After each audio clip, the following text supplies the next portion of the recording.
E aí, galera, Wagner Luiz na área, para mais uma aula de Sociologia, certo? A gente vai continuar no tema indivíduo e sociedade, então a gente vai dar uma profundidade maior, né? Vamos além do livro didático, né? O professor bom tem que ir além do livro didático, certo? Não ficar preso ao livro didático e vai fazer isso, certo? Vamos dar uma profundidade maior no conceito de indivíduo e sociedade. A gente viu ali as matrizes clássicas e vai dar ênfase agora nas teorias contemporâneas, ok? Beleza? Então vamos lá.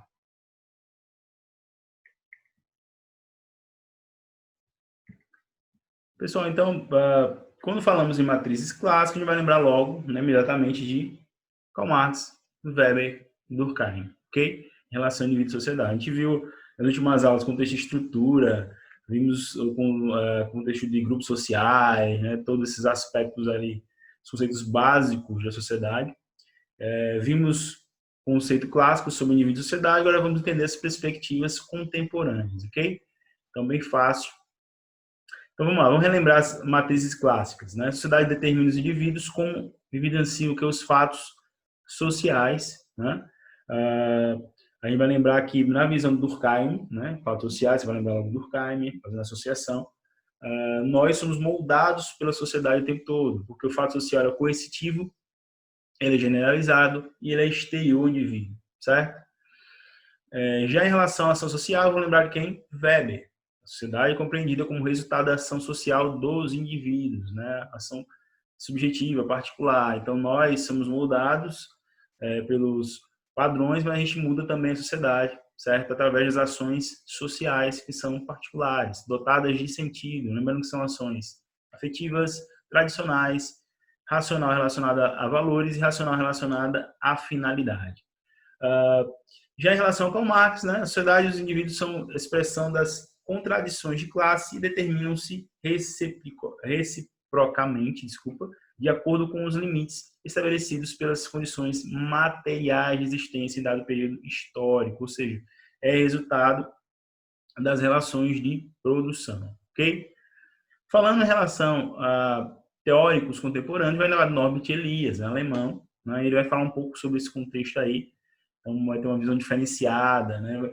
Esses autores contemporâneos vão tirar aquele antagonismo entre indivíduo e sociedade, certo? Ele vai observar, por exemplo, aí, ó, o Norbert vai observar aqui, identifica um processo de influência mútua entre essas formações históricas e o comportamento individual, em que o indivíduo constrói a estrutura e simultaneamente é formado por ela. Então, na visão dele, o indivíduo muda e, ao mesmo tempo, ele é formado pela sociedade. Acontece de forma simultânea esse processo. Como eu vou entender isso de forma simples? Vamos entender aqui, ó, Constituição, as leis, né? Porque as leis, ao mesmo tempo que ela defende a sociedade, defende o contexto geral, coletivo, ela também defende o contexto individual. Então, veja, vai construindo o indivíduo, ao mesmo tempo constrói a coletividade e constrói a sociedade. Então, considera-se o exemplo das leis que especificam limites para a escolha individual, ao mesmo tempo que protege o quê? Os indivíduos, né? Por exemplo, direito de ir e vir. Ao mesmo tempo, a gente tem vários deveres dentro do contexto social, ou seja, sempre a gente vai estar sendo moldado e mudando a sociedade ali de forma simultânea, beleza? Na visão de Norbert Elias, ok? Passando aí, vamos entender o Anthony Giddens, né? Um dos teóricos que ainda está vivo, né? Um dos grandes sociólogos que ainda está vivo. O Anthony Giddens, ele vai entender o seguinte, ó, considera que a estrutura social não constitui entrave nem limite para a ação, já que os indivíduos recriam as estruturas mediante um processo de reflexão sobre sua própria prática. Então, na visão dele, a estrutura social, a sociedade não limita a ação dos indivíduos, porque os indivíduos vão refletindo sobre a estrutura e vai recriando ela o tempo todo, vai mudando a estrutura o tempo todo. Então, o indivíduo não é limitado pela sociedade, porque a gente vai refletindo sobre isso e recriando ela. Ou seja, na visão dele, a gente que dá vida à estrutura, ok? Beleza? Vamos entender isso de uma forma simples, olha o esqueminha que eu fiz. Indivíduo e sociedade. Então, para ele, o indivíduo é o que? A agência, certo? O agente. Sociedade é estrutura, certo? Então, o que dá vida à estrutura é a agência, né? Nós, quando refletimos ali sobre a estrutura, aí criamos ali ou modificamos ela. Vamos entender isso de forma simples, ó. Que situação aí, ó. Imagina a situação. Você quebra um copo, não pensa ali no gari, coloca dentro do saco de lixo. O gari, quando vai pegar o lixo da sua casa, ele vai e corta a mão, certo? Ou seja, veja, de forma inconsciente, você ali machucou o gari, você não pensou, colocou de forma inconsciente, colocou o copo dentro do saco de lixo, o gari foi lá pegar o saco de lixo e cortou a mão. Automaticamente ele vai dar o quê? Vida à estrutura hospitalar, estrutura de saúde, porque ele vai ter que usar a questão, vai usar o SUS, né? Vai ter a questão de benefício, porque ele não vai poder trabalhar por vários dias. Então, veja, você, de forma inconsciente, né? Então, deu vida à estrutura. Então, não é só de forma consciente, de forma inconsciente também os indivíduos vão dar vida à estrutura, certo? Então, veja como o Anthony Giddens pensa, né? A agência ali, ela vai modificar a estrutura, ela vai dar vida à estrutura. A mesma coisa em relação à gramática. Da vida à gramática, por exemplo. Né? A questão da fala, a questão da escrita, né? Que dá vida à gramática. Se não tivesse a fala escrita, a gramática não seria útil para nada. Ok? Então, vamos dar continuidade. Vamos entender também o Richard Sennett, né? E José Maurício, um brasileiro, falando um pouquinho também sobre indivíduo e sociedade, outros contemporâneos aí que vêm se destacando. Então, ó, menciona que a sociedade, o Richard, menciona que a sociedade contemporânea se constitui historicamente um duplo movimento. O primeiro valoriza a sociedade em sua esfera pública e é marcada pela criação de regras coletivas que permitem a convivência entre os indivíduos e grupos de tradições e formações distintas. O segundo revela a perda de conexão dos indivíduos com a coletividade, dificultando ações individuais que visem um horizonte comum, ou seja, ao mesmo tempo que cria regras gerais, né? Esse movimento ali, ó, um movimento que valoriza a sociedade em sua esfera pública, ao mesmo tempo temos a ação individual, né? E muitas vezes a ação individual ela não visa um horizonte comum. Como assim?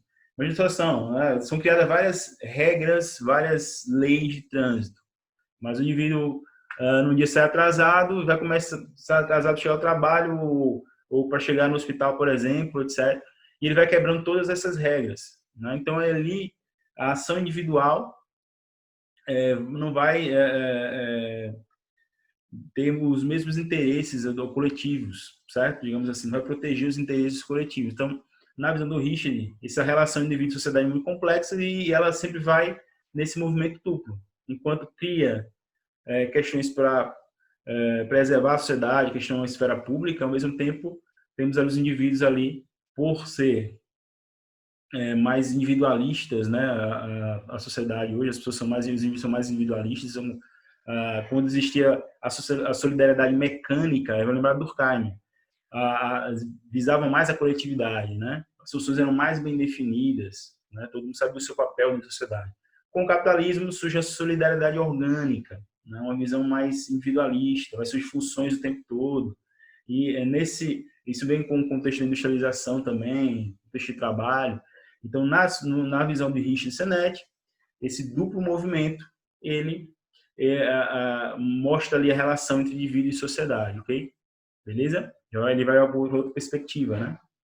Já o José Maurício, né, afirma que a experiência fragmentada no contexto das cidades modernas tende a gerar diversas identidades que coexistem em um mesmo indivíduo, dividido entre as escolhas da sua responsabilidade e o pertencimento a diferentes coletividades. Ou seja, nós possuímos várias identidades na visão do José Maurício, né? A gente é influenciado por várias culturas, é influenciado pela internet, por vários padrões. Então, a gente tem muitas identidades e essa relação entre pensar na responsabilidade, né, na sua responsabilidade, e pensar no contexto coletivo é muito difícil. Então, isso vai variar muito, né? Muitas vezes você vai pensar na questão coletiva, muitas vezes você vai pensar na questão individual, e isso interfere ali nas relações ali entre indivíduo e sociedade. Então, ele já também, o José já parte para outro aspecto. Vejam que eles tiram aquela ideia de antagonismo, que são separados, indivíduo e sociedade, eles unem ali, tem conceitos que observam a relação desses dois pontos, ok? Então é isso, pessoal, essas são as teorias contemporâneas que se destacam, né?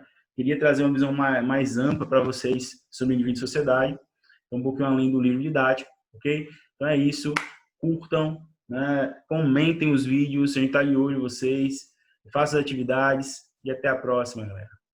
Valeu!